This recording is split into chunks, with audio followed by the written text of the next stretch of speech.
I'll be talking about this concept called the dog whistle, which I read about a few months back, and then whatever I tried read up a little more about it, and sounded something interesting that we could discuss about. So before I get into it, just this idea that was there, which won a fair few awards a few years back. I'll just play that for you guys. Go Outside is the biggest outdoor magazine on the planet. It goes side by side with those who practice outdoor sports and adventure trips. But there's something else present in these people's lives too: mosquitoes. Until now, this was how we got rid of this annoying problem. But we wanted to do more. How? By turning your radio into a mosquito repellent. This is how it works. Along with the regular radio station broadcast, we also transmitted for the very first time an audio signal of 15 kilohertz, barely detectable by the human ear. Studies have shown that this frequency imitates the sound of a dragonfly, the mosquito's natural predator, thus keeping them away. The idea, sponsored by Go Outside magazine, was broadcast for 3 weeks during the musical programming of Band FM radio station from 6 p.m. to 8 p.m., a period that shows the highest reported incidence of mosquito bites. Suas músicas favoritas ao ar livre. Continue ouvindo a rádio repelente de mosquito Go Outside. More than 3 million radio sets received this signal.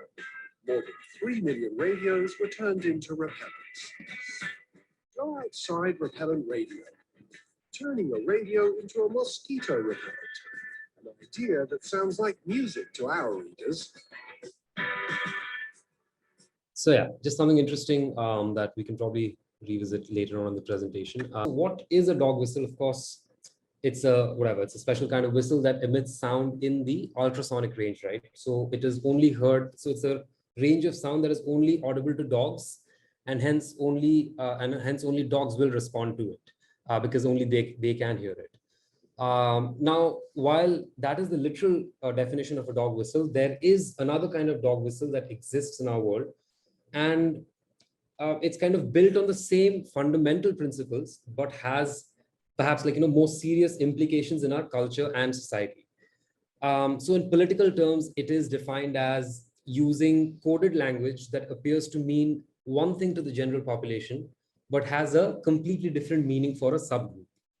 Now, and just to explain it better, we'll take the help of the brand ambassador of the dog whistle, which is Mr. Donald Trump, who was the former president of the US, right? Now, we all know Donald Trump has he has a certain kind of following, a more conservative crowd who probably believe that their race is more superior and as compared to others, are usually more in attendance in his rallies.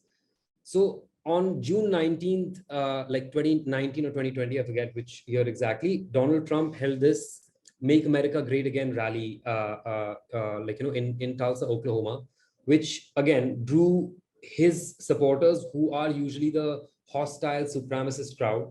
And again, like I said, it was held in Tulsa and Oklahoma. And when asked as to why he chose this date for the rally, he said that he chose this date for the rally because it was when the Proclamation of Freedom for Slaves or something was read in 1865 in Texas. Now, that was his reasoning. That was the part which was audible to everyone. But June 19th, on the day on which he held the rally, which is also known as Juneteenth by African Americans, is also significant for another reason. It is the anniversary of the largest Black massacre in American history that happened in 1921 in Tulsa, which is the same place where he had held his rally. So while the larger, broader reason was that, for him to hold the rally on that date was he said that, it was the day that the Proclamation of Freedom and everything was done. The dog whistle was aimed at white supremacists, it was almost like a whispered message for them, alongside the louder message to the rest. So it was just like a way for him to nod towards his supporters without explicitly kind of stating where his allegiances and his favor lies, right? So, and of course, like, dog whistling in politics is just not limited to Donald Trump or the USA. We have countless instances of it in our own country and in every other part of the world. But it's just like an interesting example that kind of brought out his dog whistle to white supremacists and so on in recent times.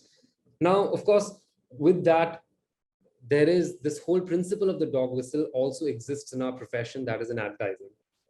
And to highlight that aspect, the case study video that we saw at the beginning of the repellent radio was done, I forget, by an agency I think it was carried out in Brazil, right, where malaria is rampant and where people like being in the outdoors. So what happened is, while this whole claim was made of the repellent radio, and while it sounds like a fantastic idea to have a frequency that people cannot hear come out of the radio and take care of the mosquitoes for you, the issue was that many review articles examined basis multiple field studies, and they found out that the ultrasonic repellent devices that they claim to have created, they were put to the test, and the conclusion was that they actually have no effect on preventing mosquito bites. And the scientists and everyone else concerned with the test said that they should not be recommended or used. And which brings us to the problem of there are multiple other brands of mosquito repellents, legitimate ones, existing in at that time over there, which probably suffered because of this claim that was made by this brand, right?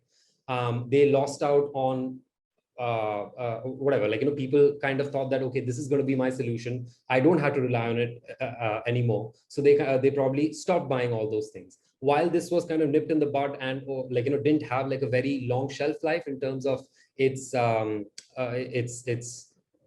presence in the market. But it could have just simply put other actual legitimate repellents out of business, right?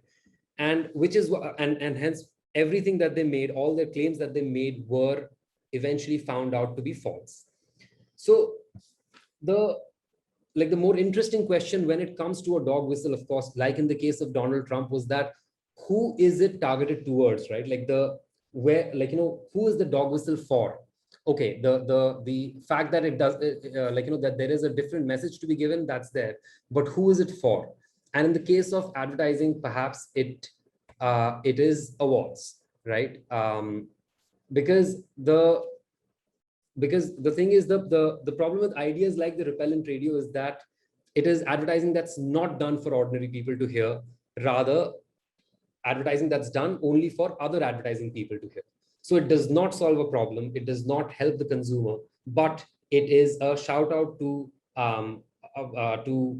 platforms and awards that celebrate creativity, and hence it is only solving for that issue.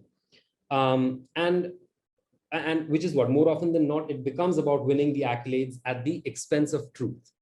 And which is why and essentially what it turns into is that it just becomes about business. It becomes about the awards business, it becomes about winning, and it does not become about the truth. And it comes at more importantly, so it comes at the expense of truth.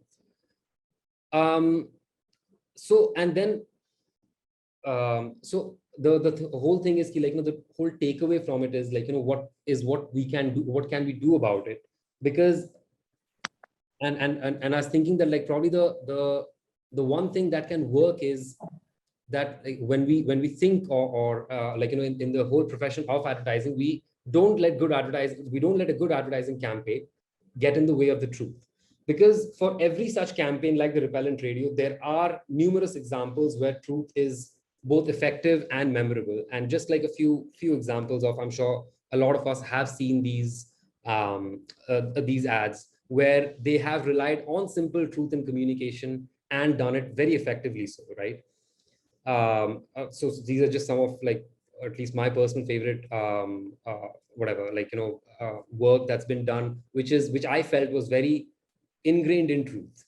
And yeah, so which is what I was thinking, that the whole takeaway cannot be that we have a whole shout out towards like an award season or something at the expense of what we present to the consumer, right? Because over time, what we've come to realize is that the truth is effective and that it has worked. It, of course, might not have the, like, it might not have this fantastical effect, but it works. And it's a responsibility of our profession that we owe both to the people and the profession. And yeah, that's more or less the long and short of it, of what I was trying to say, like the whole concept of dog whistle and its impact in politics and in our profession and in advertising. And of course, if anyone has any questions or anything to debate, we can go.